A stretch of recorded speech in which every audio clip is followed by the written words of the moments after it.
Hi, welcome back to Daydreams of Quilts on YouTube. I'm Anita, and today I want to talk about developing a marketing strategy for your Instagram.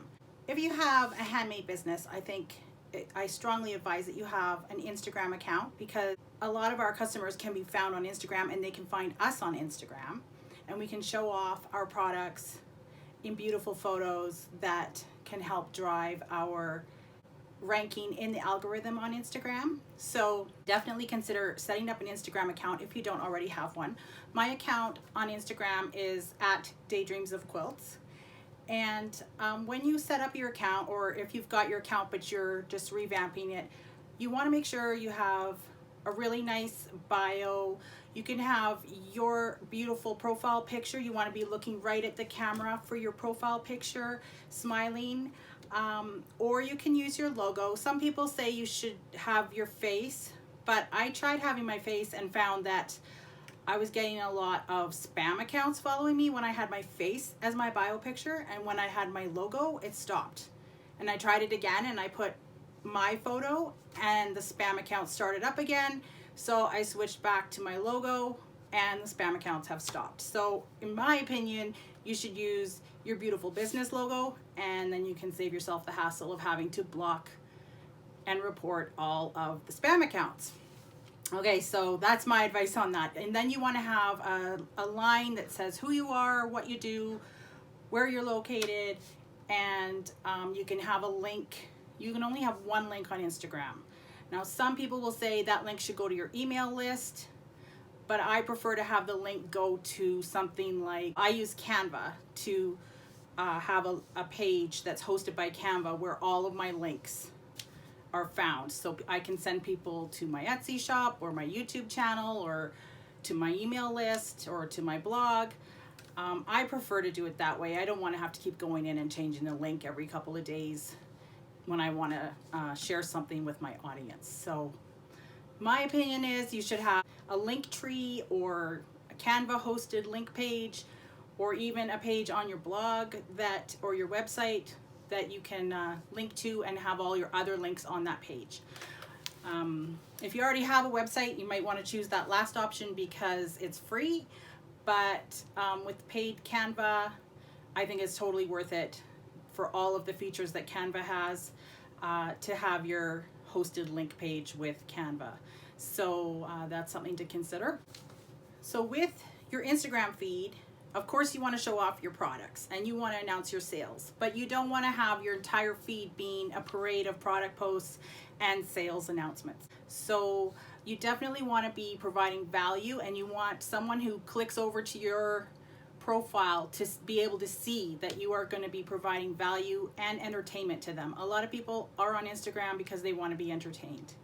So your posts should be educational, inspiring, entertaining, all a different mix of all of those things.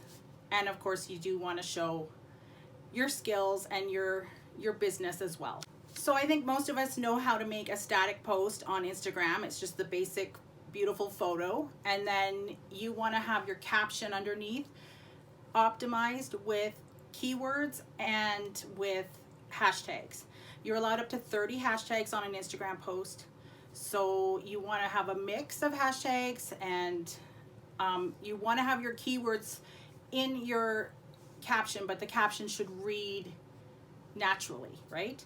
Just like anything else that you're putting keywords in, like a blog post, it should still read naturally, but you want to make sure to get your keywords in there because keywords are becoming more and more relevant on Instagram.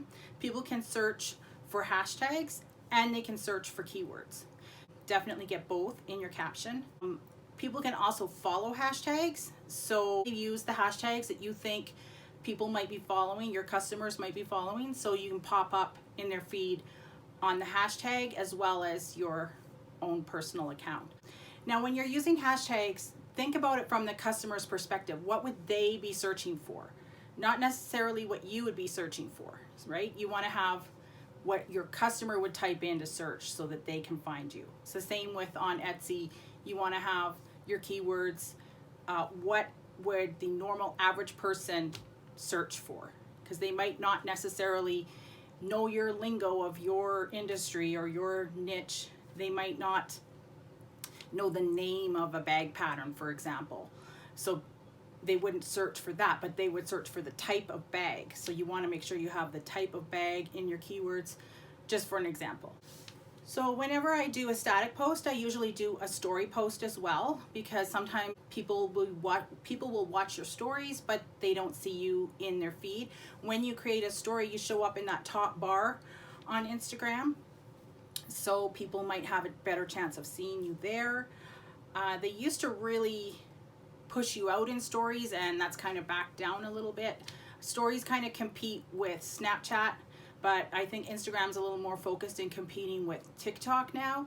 So that brings me to my next point, which is Reels. Reels will get you a lot more reach right now because Instagram wants to compete with TikTok.